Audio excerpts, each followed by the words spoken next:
What's going on, guys? It's Mighty Manotor, and I'm back with another Sunday vlog. I know I have missed 2 weeks. I am very sorry. I have a million excuses as to why I haven't been able to put stuff up. The best excuse is Dream Riders. Work has been picking up on Dream Riders a lot, and just in terms of the hours I've been putting into it. It's good stuff. I mean, it's not always the most interesting stuff, but it is important things that I am working on that will contribute to the success of the project. So it's absolutely necessary, and I'm happy to put in the time and effort that I am putting in. It unfortunately is just really cutting back on everything else in my life. I can't work any less. I mean, I'm working 45 hours a week still, but I have less time to play video games and do vlogs and stuff like that. I mean, I've been working on a video to put up of my top 15 most anticipated games of 2015 list, and I have barely made a scratch in that from the last 2 weeks when I started working on it. I recorded about an hour and a half of a new series that I wanted to do last week, and thankfully I didn't start uploading it because I haven't been able to record it. I actually haven't played video games in about a week. I may have some time to play a little bit today, and if I do, I'll record more of it. I want to make sure I have 5 to 6 videos worth before I start uploading it, just in case this kind of thing happens again where I just don't have time to play games. I don't want you guys to go a week in between uploads. So hopefully you've enjoyed the Game of Thrones episode 1 I did. But all that aside, that's not the purpose of this video. What I wanted to talk about today is the state of the video game industry and how it sucks ass. It's becoming ridiculous. And video games as an entertainment industry has been growing a lot, exponentially over the past 5 to 10 years, and really becoming a lot more mainstream, especially with, the iPhone games and iPad games and stuff like that becoming bigger and more accepted by mainstream people that don't consider themselves to be gamers, probably like you, the person watching this, is, and definitely I would consider myself to be a hardcore gamer. But people that play, Flappy Bird and Candy Crush and all these other games that are simple, but they're video games, by definition. And as that is becoming larger and larger, we're seeing a big pushback and delegitimizing of the industry because it's still new. Gaming has been around since really the late 60s, but there's a huge portion of people, primarily older people, that don't accept it as a legitimate hobby or entertainment form or whatever. Just before this, people blamed movies for all of people's problems, and then TV for all of people's problems, and before that, radio for all of people's problems, and before that, comic books for all of people's problems, and it goes back and back and back and back. The older generations will never understand the younger generation, their new thing. Just like me, when I look at all these teenagers on Twitter and Pinterest and all these social media things and spending hours a day staring at their phones, makes me want to shake them, say, look up and look at the world. I become one of those crotchety old people where I'm like, the darn kids in there or whatever, and It's easy to say, well, but this is different because this is actually giving them less social skills, which I think is an actual completely legitimate argument to be made. But those older generations had completely legitimate arguments to be made for our hobbies too. So it's you'll never know until hindsight, and I can't imagine my generation ever being fully accepting of the kids that are in their teens right now, their lifestyle. But that's kind of the large scope of why all of this stuff is happening. But specifically, several months ago, this whole Gamergate thing that happened, that started with Zoe Quinn, who was an independent game developer. She put out a game, and then allegations came from an ex-boyfriend of hers that she had been sleeping with games journalists during the release of her game. People who were reviewing her game, she was having sex with them. Now, that's messed up, right? But you have to look at it and like, this is one angry ex-boyfriend's opinion on what happened and all this stuff. And because she's a woman, for one, and even more than that, a woman working in the games industry, which is dominated by men and young, like teenage boys who don't know what the hell girls are even, or how to talk to them and appreciate them, just started attacking her and calling her a slut and trying to shame her. Like, if she wants to sleep with people, that's her prerogative. Where it starts to break down, assuming it's true, which I don't even know if they ever proved one way or another because I don't really give a shit. But even if it was, or if it was true, that's wrong, right? Like, you could objectively say that. Someone that is criticizing, not criticizing, but like looking at your art form critically, if you are having any kind of influence over that person, that is wrong. It doesn't matter what that influence is. It can be monetary, you know, threatening that person. Having sex with them is on that list. So that kind of really started this whole thing a couple of months ago, and since then it's just been going down and down and down. And Gamergate started as a way for gamers to push back against game journalists, and I keep putting that in quotes on purpose, I'll get to that in a second, pushing back to them and saying, the way you're running your businesses is not okay. Because a place like IGN gives a review score for Call of Duty, and on their website, they have ads for Call of Duty. That seems like a conflict of interest, right?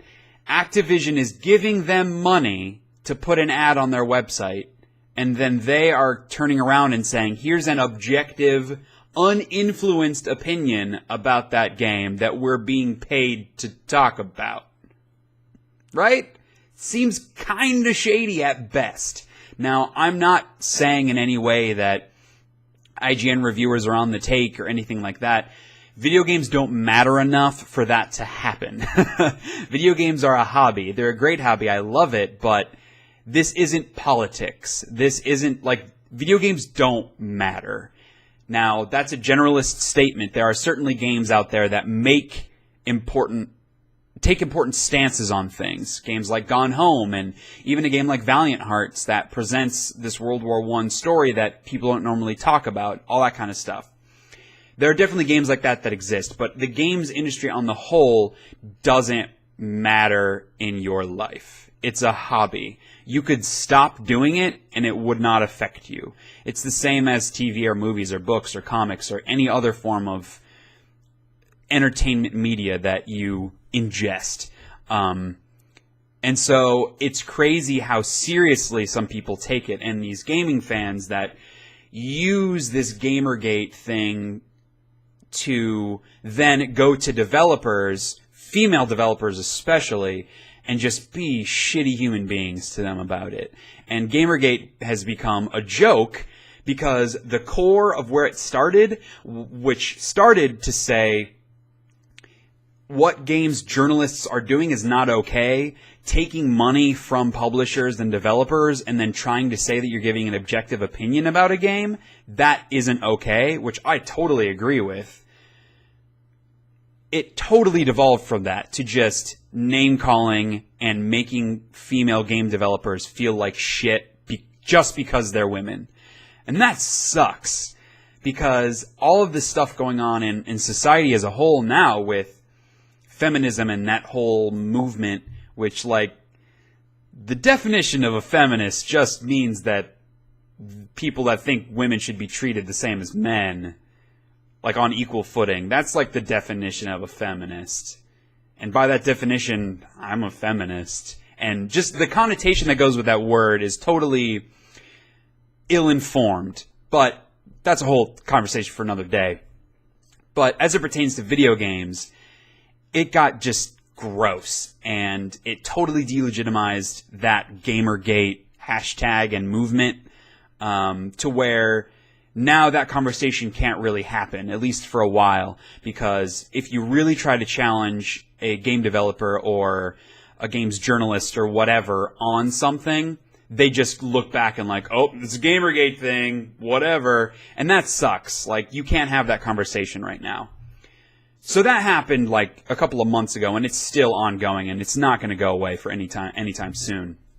But a lot of those conversations are important ones that we need to have as a community of gamers, and what we're willing to accept, what kind of bias we're willing to accept.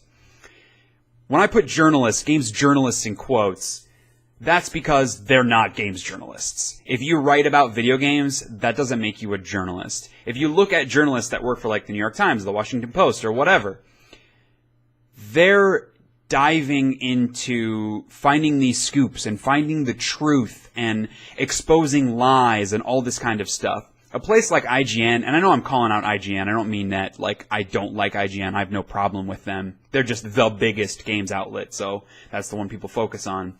A place like IGN, when they post a news story, it's not because they did research and like got an anonymous source and found out the secrets. It's because a publisher, like for Call of Duty or whatever, Activision sends them a press release that's like, hey, our DLC's coming out next month. And then IGN just makes a video and makes a post that says, hey, the Call of Duty DLC's coming out next month. Games journalism. Like, that's not journalism. It's just recycling stuff that you can get wherever you want anyway. And offering games criticism, like doing reviews and previews and stuff like that, that's not journalism either. That's criticism. That's like a movie critic. Do you consider a movie critic a journalist? I don't. I consider them a movie critic. I have a blog, right? I talk about stuff that I like. I review some games, do that. These videos, am I a journalist? I mean, obviously no, because it's not print, and that's really what like journalism is supposed to be, but I'm not looking for scoops. I don't have anonymous sources. I'm not trying to find the truth of anything. I'm just taking stuff that is already presented and giving my opinion on it. That's what these game people do. And I really like the guys from Inside Gaming who work for Machinima, because that's totally their tack. They have 500,000 YouTube subscribers, and a lot of people follow them really well and like their opinions. I'm one of those people. But I don't consider them journalists, because they make dumb jokes about video games and talk about stuff like that. They're not, I don't know, they don't take the attitude that anything that matters in this industry, or anything that happens in this industry matters. None of it matters. It's dumb. It's fun, and I love it, but it's dumb. Who cares? Who cares if this developer did this thing, and blah, blah, blah. Like, it doesn't matter. Video games are a hobby and entertainment. They don't matter. So, moving on to the next part of this. Games are shipping that are totally, completely broken. That does matter, because that goes into consumerism, where a person purchases something, they spend money on a product, and that product does not work as advertised. Take out the video games from that. If you go and buy a book, and that book is missing pages, what do? Do you go on forums and just complain about it? Do you tweet at the publisher complaining about it? No, you go back to the store and you return that shit and either get a new copy or get your money back. But for some reason, we can't do that now. So when Assassin's Creed Unity ships and is completely fucking broken, like graphically, frame rate, all this stuff, nigh unplayable for a large amount of people, what are they supposed to do? Because they can't go return that game and get their money back from a retailer. They certainly can't return it if they download it off the PlayStation Network or the Xbox Live Store. What are they supposed to do? What is the defense for the consumer? This has become an industry that is dominated by publishers and companies that are there to make money. The consumer, the people enjoying these things, are defenseless against this. When Master Chief Collection ships and you literally can't play it online for weeks, there's nothing you can do about it. You can't get your money back. You can't do anything except complain, and it doesn't get fixed. It's been out for a month. They've put out like a dozen patches, and there are still people who can't play that game. Drive Club, there are still people that can't play that game, and it's been out for almost 2 months. People pay $60, $65 after tax for this product, and they can't fucking use it. That's insane. Like, How does this happen? How does like, and I know, I mean, it's hyperbolic to say, but like, how does like the government not come in and be like, this is not okay? Because this is happening so much, and it's not new. Battlefield 4 shipped like that. Fucking SimCity went months with lacking major features that you couldn't use in the game. Like, it's ridiculous. And then on a smaller scale, like, I bought Far Cry 4. I didn't play it for a couple of weeks because my hand was still broken and then I didn't have time. I went to start the game and I had like an hour to play it. It had been days since I played games. I had an hour to play this game. And I boot it up and I have to install a patch. I haven't even turned on the game, like I haven't played the game at all and I have to install a patch. Why? Is it fixing stuff that the game shipped with? Is it fixing bugs that the game shipped with that should have been fucking fixed before you sent out the game? What about people that don't have consistent internet access? They can't play the game without that patch. What the hell is going on? Like, I don't know how these people are getting away with this. Because all we can do as consumers then is not buy games and wait until the game is proven to actually fucking work until you buy it. That seems ridiculous. And now we're hailing games that work. Like, Shadow of Mordor comes out, and it works. And then people are like, hell yeah, a game that works. What? You're giving a game accolades because it works as advertised? Take away the fact that that's like a good game. But even if it was an average game that just functions, that is worthy of like an award. If you go buy a car and you're like, it turns on. This is the best car I've ever driven. Like, what is going on in this industry where simply working is a standard that most games can't meet? It's because they know, like, it's multiple reasons. They know they can get away with it because we'll keep buying them. And two, because of the proliferation of the internet, they can put out patches as often and as many as they want to fix stuff. They don't have to worry about shipping a working game because they'll just fix it with a day one patch or fix it a week later after they've already made most of their money. Back in like the PS2 days, the SNES days, the Genesis days, that didn't happen because there wasn't the internet to rely on. If a game shipped and it literally didn't work, that company was going to go out of business. It's just like, and all we can do is speak with our wallets and not buy games when they come out. And that sucks too, because then when a game does work, we've punished that developer and that publisher because we can't trust their word. It's like, I don't know, man. And look at a game like Call of Duty. I mean, I'm not playing Call of Duty. It's the biggest game in the world. The most people playing it online, and it works fine. I mean, like, there's always some matchmaking issues, especially on PC. They're having a lot of problems because of the competitive matchmaking, but like, the servers work. And a game like Titanfall ships, and it works. So why can Master Chief Collection not work? Why can't Battlefield 4 work? Why can't a single player game like Assassin's Creed Unity work? Where it doesn't even have online components. And I think by all accounts, like, the co-op stuff that was in the game did work. It was just in single player, like, glitchy stuff that's just unacceptable. I don't get it, man. I don't get it. And because I'm just one person, like, I'm just a consumer, I'm in no power to do anything about it. And as long as people keep buying these games and these companies keep making $1 million with broken products, what incentive is there for them to actually fix it? None. Because once they've gotten your $60, that's it. That's all they care about. It's just like, when Destiny shipped, they were hailing it as this new kind of MMO. And when it shipped, the first night, I went to the midnight release, I came home, couldn't play it. Because I couldn't get online. Oh, well, we couldn't have possibly anticipated the number of people that were... Fuck you! How could you not have anticipated that there were going to be millions of people playing it? It's a new game that is coming out that everyone is really excited for. Take away the fact that that game isn't very good, but... How can you not anticipate that millions of people are going to be on there? I don't understand, man. And I'm sure people watching this, and I mean, most of the responses I get when I say this kind of stuff in forums and on YouTube videos and stuff is, how about you be a fucking game developer then?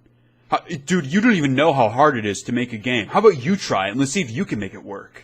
No, because I'm not a game developer. If it's your fucking job to make games, do it well. Like, if I am in a plane and the pilot fucks up and crashes that plane, and I complain because that pilot did a bad job, are people going to come back and be like, why don't you try to fly it then? No. It's that person's job to fly a plane. It is these people's jobs to make a video game. I'm sure it's hard, and I'm sure it's expensive and time crunching, and I'm sure the publishers are over their heads constantly saying, you need to move faster, you have to get it out at this date, blah, blah, blah. But I don't give a shit. I'm a consumer. If I give you money for something, it should fucking work. That's all I'm saying. I'm so pissed about this. And it's stopping me from buying games when they come out until I know they're gonna work. And that sucks, man. I mean, I don't have that much time to play games anyway, so it's not as big a deal for me personally. But if I wanted to play a game when it comes out, I'm not gonna go buy it. And so I have to wait until I know that it works. I should be able to go out on day one and buy a game and be confident that a product that I'm paying $60 fucking for is gonna work like they tell me it's gonna work. This industry is insane and is broken, and the only thing we can do about it is to stop buying these games. And we're not going to. Because of the way that this works. People are still going to buy shit, and then they're just going to complain about it, and then they're going to go buy the DLC.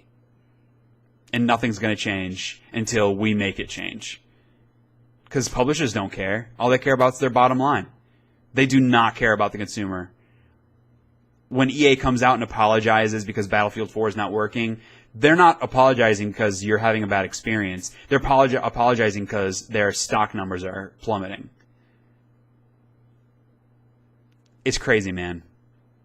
It is crazy that they are still getting away with this shit, and it's not going to go away.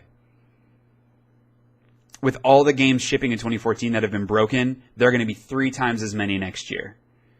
Because a game like Destiny makes $500 million, and a game like Assassin's Creed Unity makes millions of dollars, and Master Chief Collection makes millions of dollars, and Drive Club maybe made millions of dollars. Most people didn't care about that game anyway, but you understand my point. Like, as long as they're making a profit, they don't give a shit.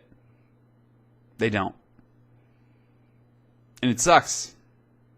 So, I don't know, man. Let me know what you think. Do you agree? Disagree? Yeah, let me know. If you enjoyed the video, leave a like, and we'll see you in the next one. I'll try to get a video up next Sunday too. See you guys next time.